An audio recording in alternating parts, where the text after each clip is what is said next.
Hello everyone, welcome to our YouTube channel. In this video हम discuss करेंगे the term heat capacity and its types.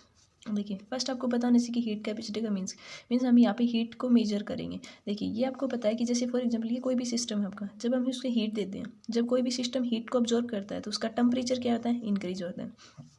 तो जो heat कितनी absorb करता है हमारा सिस्टम, वो डायरेक्टली होता है कितना उसने टेम्परेचर राइज हुआ, तो क्यू डायरेक्टली होता है डेल टी के। तो इसको जो कांस्टेंट बताने के लिए इसको हम यूज़ करते हैं डेल टी। अब ये जो सी होती है इसी को हम बोलते हैं हीट कैपेसिटी। अब सी की वैल्यू निकालें तो कितनी आ गई, क्यू बाई डेल टी। अब देखिए, अब इसको डिफाइन करना आ जाए तो कैसे डिफाइन करेंगे, ये कितने amount of heat, how many amount of heat required to raise the temperature 1 degree. तो ये क्या हो जाएगी आपकी हीट कैपेसिटी। डेल टी का मीन्स क्या, चेंज इन टेम्परेचर। मैंने पहले सिस्टम का T1 था, बाद में टेम्परेचर T2 हो गया, तो डेल टी हम क्यू लिख सकते हैं T2 minus T1 equal to सी। ये हो गया आपकी हीट कैपेसिटी। ठीक है, अब हमारे पास टू टाइप से हम इसको, ये हमें पता है कि जो हीट होती है वो कैसा फंक्शन होती है, पाथ फंक्शन। तो heat capacity is also a path function, means ये स्टेट फंक्शन नहीं है। वैसे डायरेक्टली हम इसको डिटरमाइन नहीं कर सकते। स्पेसिफिक जैसे हम हीट कैपेसिटी कैलकुलेट करते हैं तो कांस्टेंट वॉल्यूम पे या कांस्टेंट प्रेशर पे स्पेसिफाई करके तब हम मेजर कर सकते हैं। अब देखिए हमने हीट कैपेसिटी टर्म देख लिया, अब हम कैलकुलेट करेंगे हीट कैपेसिटी। देखिए, heat capacity at constant volume पे एंड कांस्टेंट प्रेशर्स पे। कई बार जैसे हमारे यूनिवर्सिटी एग्जाम है उसमें पूछ लेते हैं आपसे, जैसे हीट कैपेसिटी टर्म डिफाइन करें एंड जैसे सीपी एंड सीवी इसकी वैल्यू कैलकुलेट करके दिखाएं। अब देखिए हम कैसे कैलकुलेट करेंगे। अब हमें हीट कैपेसिटी कैलकुलेट करनी है एट कांस्टेंट वॉल्यूम पे, तो इसको कैसे करेंगे, कर यू बाई, ये हो जाएगा आपका डी टी। ये सिंपल आपका हीट कैपेसिटी था, D Q by D T. यहाँ पे हमें कांस्टेंट वॉल्यूम पे कैलकुलेट कर। अब देखिए हमारे पास derivation according to first law of thermodynamics. First law of thermodynamics के अकॉर्डिंग क्या टर्म थी हमारे, कि जो हमारा डी क्यू होता है वो किसके इक्वल होता है, डी यू प्लस में पी डी वी। अब देखिए ये इक्वेशन फर्स्ट मान लीजिए, अब इस इक्वेशन को डिवाइड कर दीजिए डी टी से बोथ साइड। तो क्या हो जाएगा आपका, कर U by D T equal to कितना आ गया, डी यू प्लस में पी डी वी बाई कितना आ गया आपका डी टी।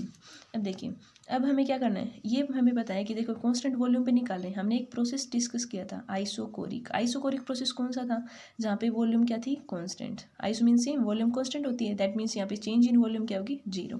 तो ये भी आइसोकोरिक है कांस्टेंट वॉल्यूम पे, तो डी वी वाली टर्म जीरो हो जाएगी। तो हम कैसे लिख सकते हैं इसको, curl Q by D T equal to curl U by curl T at constant volume. ये टर्म तो जीरो हो गई आइसोकोरिक के लिए, डी वी जीरो है। तो ये इस टर्म का क्या मीन्स है, curl Q, that mean heat capacity at constant volume. तो इसको हम कैसे लिख सकते हैं, सी वी इक्वल टू कितना आएगा, curl U by curl T at constant volume. अब ये चीज़ हमें पता है कि वैसे जो इंटरनल एनर्जी होती है हमारे पास, एक तो टेम्परेचर का फंक्शन होती है, वॉल्यूम का। फॉर एन आइडियल गैस के लिए किसका फंक्शन होती है, इंटरनल एनर्जी ओनली टेम्परेचर का। तो हमें कैसे डिफाइन करेंगे, तो सी वी इक्वल टू कितना हो गया D U by D T. अब इस टर्म को डिफाइन करना हो तो हम कैसे करेंगे कि heat capacity at constant volume उसे डिफाइन कर सकते हैं कि change in internal energy with temperature at constant volume पे। हो गया सी वी इक्वल टू किसके इक्वल आ गया, D U by D T. अब हमें कैलकुलेट करना है C P. C P means heat capacity at constant pressure. देखिए इतना तो सेम रहेगा, फर्स्ट लॉ ऑफ थर्मोडायनेमिक्स आपको पता है क्या होती है, D Q equal to D U plus P D V. अब हमने इसको डिफ्रेंशिएट कर दिया, इतनी टर्म आ गई आपकी सेम, यहीं तक रहेगी, D U by D T plus P D U by D T. अब देखिए यहाँ तक कितना आ गया आपका, D U by D T plus P D V by D T. अब हम किस पे कैलकुलेट कर रहे हैं, कांस्टेंट प्रेशर पे, एंड ये भी कांस्टेंट। ठीक है, अब हमें पता है हमने एक टर्म देखी थी एंथैल्पी, वो किसके इक्वल थी, H equal to U plus P V. अब देखिए इस टर्म को आप डिफ्रेंशिएट कर दीजिए टेम्परेचर के रिस्पेक्ट में। तो कैसे करेंगे हम, curl H by curl T, constant हम प्रेशर पे, तो ये कितना होगा आपका, curl U by curl T at constant pressure plus P curl V by curl T.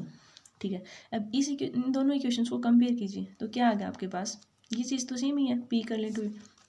तो यहाँ से आपके पास सी पी इक्वल टू किसके इक्वल आ गया, curl H by curl T at constant pressure. तो सी पी की वैल्यू क्या आ गया यहाँ से, D H by D T. तो इसको भी हम डिफाइन कर सकते हैं कि heat capacity at constant pressure क्या हो जाएगी, रेट ऑफ इंक्रीज इन किस में, एंथैल्पीज में with temperature at constant pressure.